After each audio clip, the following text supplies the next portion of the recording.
आज का टॉपिक है हमारा प्रेजेंट कॉन्टिन्यूस। तो आज हमारा सीरीज का टेंसेस की सीरीज का सेकेंड डे है। तो आज हम पढ़ने वाले हैं प्रेजेंट कॉन्टिन्यूस। अब प्रेजेंट कॉन्टिन्यूस को हम हिंदी से रिलेट करते हुए ट्रांसलेट करेंगे और देखेंगे किस तरीके से होता है। तो चलो सबसे पहले प्रेजेंट इंडेफिनिट की हिंदी में पहचान देखते हैं। चलो, जैसे कि मेरी बोर्ड पे लिखा है प्रेजेंट कॉन्टिन्यूस, तो मैंने प्रेजेंट की पहचान क्या बताई थी? प्रेजेंट की पहचान बताई थी मैंने है होती है, हूँ या तो हो, है, हूँ या हो। ये अगर तीनों हो तो हम समझ जाते हैं ये प्रेजेंट टेंस में बात हो रही है। लेकिन अगर हमें कंटिन्यूअस देखना हो कि कंटिन्यूअस है कि नहीं प्रेजेंट का, तो उसके लिए होता है रहा, रही और रहे। अगर रहा, रही, रहे इन तीनों के पीछे अगर है, हूं, हो तो इससे पता चलता है ये प्रेजेंट का कॉन्टिन्यूअस है। ये हिंदी में पहचान है। ठीक, हिंदी में पहचानने का तरीका है कि अगर रहा, रही, रहे के साथ अगर है, हूं आता है तो वो हमारा प्रेजेंट का कॉन्टिन्यूअस है। ठीक, और वैसे अगर कहा जाए तो कॉन्टिन्यूअस की मीनिंग क्या होती है? कॉन्टिन्यूअस की मीनिंग होती है जो कोई काम चल रहा है, अभी रनिंग है, ठीक, चल रहा है, प्रेजेंट में चल रहा है, तो ऐसो को हम कहते हैं प्रेजेंट कॉन्टिन्यूअस। तो हिंदी में अगर पहचानना हो तो ये है पहचान। प्रेजेंट पहचानने के लिए है, हूं, हो, और अगर कॉन्टिन्यूअस है तो रहा, रही, रहे। अब इसका रूल देखते हैं। इसका रूल क्या कहता है, जिसको हम अफर्मेटिव, इसमें भी हम चार पढ़ेंगे, affirmative, negative, interrogative, interrogative, negative. तो सबसे पहले हम अफर्मेटिव का रूल बना रहे हैं। अफर्मेटिव का रूल क्या मैंने जैसे बताया था, सब्जेक्ट चाहिए। अब मुझे पता कैसे चलेगा कि ये कॉन्टिन्यूअस है? तो कॉन्टिन्यूअस को पता करने के लिए हम कौन से हेल्पिंग वर्ब यूज करेंगे? इज, आर और एम। ठीक, ये कॉन्टिन्यूअस बताएगा। और इज, आर, एम जो है वो प्रेजेंट की कॉन्टिन्यूअस की हेल्पिंग वर्ब है, इसे हम हेल्पिंग वर्ब कहते हैं। उसके बाद आएगा वर्ब की फर्स्ट फॉर्म, उसके साथ ऐड कर दो आईएनजी। वर्ब की फर्स्ट फॉर्म के साथ आईएनजी ऐड करो और प्लस में लगा दो ऑब्जेक्ट और फुल स्टॉप लगाना मत भूलना। तो हमारा सेंटेंस बनाने का रूल क्या बना? सब्जेक्ट के साथ इज, आर, एम, वर्ब की फर्स्ट फॉर्म के साथ आईएनजी और ऑब्जेक्ट और फुल स्टॉप। अब मैं यहाँ पे ये बता दूं इज, आर, एम किस किस के साथ आएगा। आई के साथ एम आता है। ठीक, आई एक सब्जेक्ट है और इसके साथ एम आएगा। अब इज किस किस के साथ आएगा? इज आएगा सब सिंगुलर्स के साथ।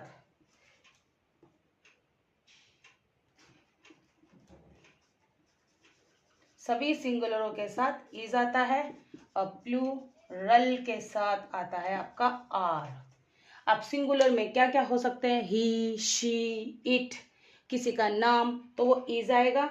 और प्लूरल में हो सकता है वी, दे, यू, इनके साथ आर आएगा। ठीक, तो ये था इस चीज का कि इज, आर, एम किसके साथ आएगा। और बहुत ही सिंपल है, इसमें कुछ नहीं करना है, एक सेंटेंस में बस चेंज करेंगे।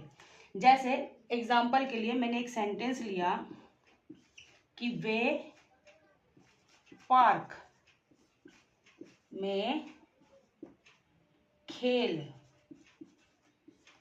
रहे हैं। मैंने क्या सेंटेंस लिखा कि वे पार्क में खेल रहे हैं। तो वे सब्जेक्ट, सबसे पहले रूल के अकॉर्डिंग हमें सब्जेक्ट ढूंढना है। तो सब्जेक्ट है मेरा वे, और वे को इंग्लिश में कहते हैं दे। तो ये आ गया हमारा दे। ठीक, अब दे जो है सिंगुलर है कि प्लूरल है? वो प्लूरल है, इसलिए हम इज, आर, एम की जगह पर अब यूज करेंगे आर। तो दे आर। अब आर लगाना है हमें वर्ब की फर्स्ट फॉर्म। तो वर्ब इसमें क्या है? वर्ब मतलब जो इसमें काम हो रहा है, तो वो खेलने का काम कर रहे हैं, खेल रहे हैं। तो प्ले, प्ले होती है वर्ब खेलने की। उसके साथ ऐड करना आईएनजी, तो ये आ गया इंग, प्लेइंग। अब ऑब्जेक्ट रह गया। ऑब्जेक्ट यहाँ पे सिर्फ है पार्क में, तो दे आर प्लेइंग, में के लिए इन, और पार्क द पार्क, पर्टिकुलर बताने के लिए इन द पार्क, फुल स्टॉप। ठीक, तो ये था हमारा प्रेजेंट कॉन्टिन्यूअस बनाने का तरीका। रूल यही कहता है सब्जेक्ट लगाओ, इज, आर, एम लगाओ, उसके बाद वर्ब की फर्स्ट फॉर्म के साथ आईएनजी लगा दो और ऑब्जेक्ट लगा दो, फुल स्टॉप। तो ये जो था हमारा अफर्मेटिव। अफर्मेटिव का रूल था ये अफर्मेटिव करने का। अब इसको अब नेगेटिव करेंगे, तो नेगेटिव करने के लिए हमें क्या करना है, अब हम इसका नेगेटिव रूल लिखते हैं। नेगेटिव रूल कहता है वही सब्जेक्ट इज आर और एम, लेकिन अब इसे नेगेटिव बनाने के लिए देखो सब्जेक्ट लिया है, इज आर एम लिया है, लेकिन नेगेटिव बनाने के लिए नॉट इंक्लूड कर दो। नॉट, फिर वर्ब की फर्स्ट फॉर्म के साथ आईएनजी और प्लस में ऑब्जेक्ट, यही लिख देती हूँ ऑब्जेक्ट, ठीक, और फुल स्टॉप लगाना मत भूलना।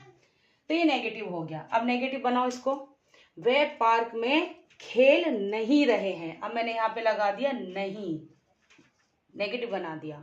तो सिंपल सा है, सब्जेक्ट लिया दे, इज आर एम के हिसाब से आर और नॉट लगाना है, तो आर के बाद ही मतलब हेल्पिंग वर्ब के बाद ही नॉट लगेगा। मैंने क्या कहा, हेल्पिंग वर्ब मतलब इज आर एम के बाद ही नॉट लगा देना है। देखो नॉट, NOT नॉट, और उसके बाद वर्ब, उसके साथ ING और लास्ट में सारा ऑब्जेक्ट, है ना सिंपल। अब बनाते हैं इंट्रोगेटिव। इंट्रोगेटिव का मतलब होता है क्वेश्चन। तो जो इज आर एम है ये आगे आ जाएंगे, फर्स्ट लेटर कैपिटल लिखना मत भूलना।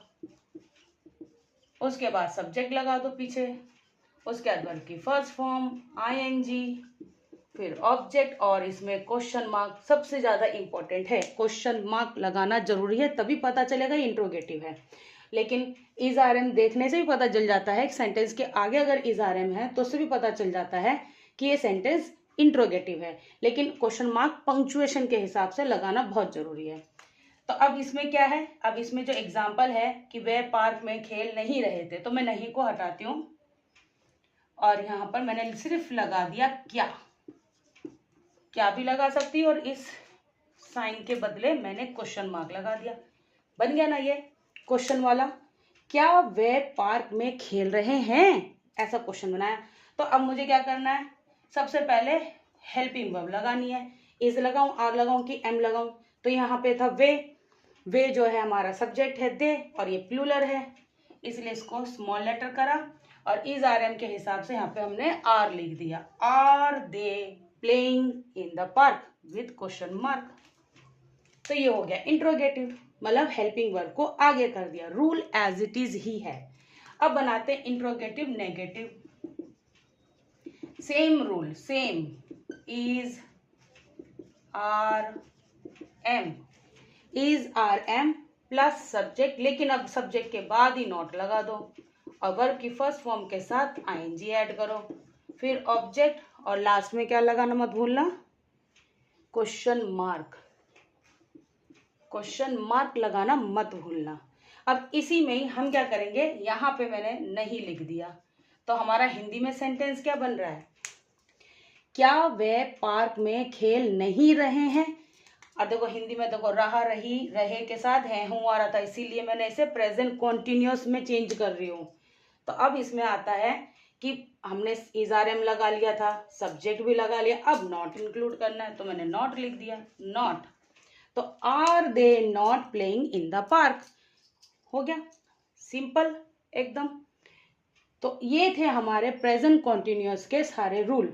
अफर्मेटिव, नेगेटिव ये वाला नॉट आता है, इंट्रोगेटिव में इज आर एम आगे आ जाएंगे और क्वेश्चन मार्क लगाना जरूरी है, इंट्रोगेटिव नेगेटिव में हेल्पिंग वर्ब आगे आएंगी लेकिन सब्जेक्ट के बाद ही नॉट लगेगा और क्वेश्चन मार्क, ठीक।